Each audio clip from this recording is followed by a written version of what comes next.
नमस्कार दोस्तों, तो आज हम पढ़ेंगे पॉलिटी में 77वें क्वेश्चन से। इसके पहले अपन पहले की वीडियो में पढ़ चुके हैं।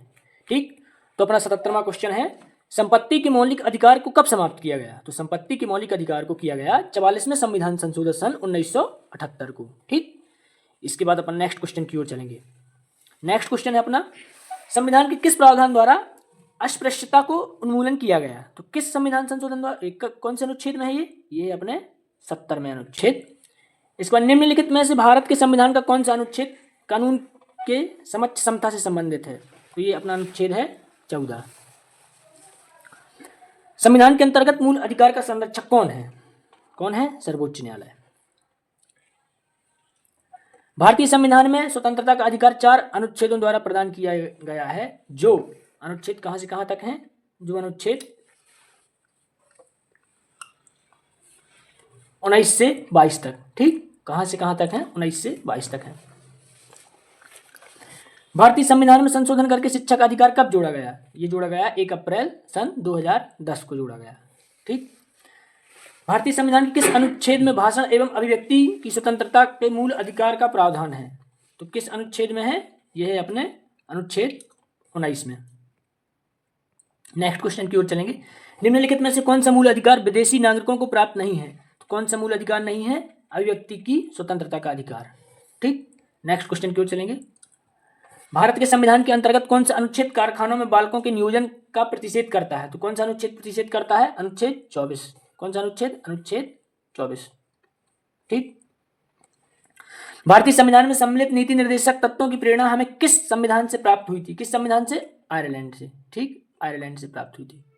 ठीक, नेक्स्ट क्वेश्चन है अपना, भारतीय संविधान का कौन सा अनुच्छेद भारत की विदेशी नीति से संबंधित है? कौन सा अनुच्छेद है? अनुच्छेद 51।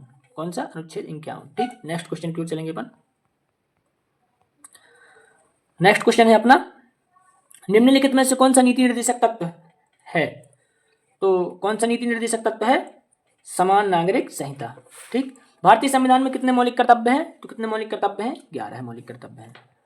संविधान में मौलिक कर्तव्यों को कब सम्मिलित किया गया? तो संविधान में 1976 में सम्मिलित किया गया।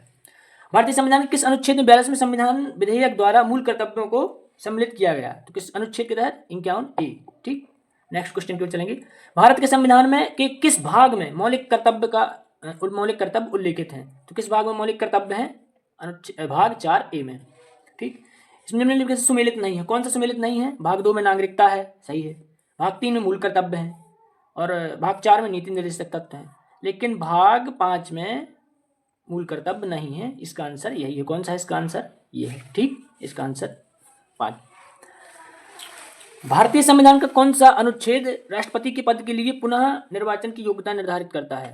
तो ये कौन सा अनुच्छेद है जो पुनः निर्वाचन की योग्यता रखता है? अनुच्छेद 57। ठीक, राष्ट्रपति के रिक्त स्थान पर भर लिया जाता है तो कितने समय के बाद भर लिया जाता है? 6 माह, अधिकतम 6 माह के अंदर ये भर लिया जाएगा रिक्त पद राष्ट्रपति जी का। यदि भारत के राष्ट्रपति का पद रिक्त हो जाए और कोई उपराष्ट्रपति भी ना हो, तब निम्न में से कौन कार्यवाहक राष्ट्रपति होगा? तो कौन होगा?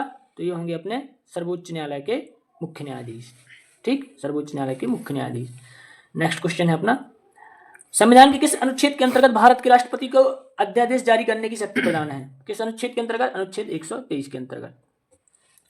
राष्ट्रपति पर महाभियोग का आरोप संसद के किस सदन द्वारा लाया जा सकता है? किस सदन द्वारा लाया जा सकता है? संसद के किसी भी सदन के द्वारा यह लाया जा सकता है। कोई भी सदन राष्ट्रपति के ऊपर महाभियोग का आरोप ला सकता है, लोकसभा हो या राज्यसभा हो।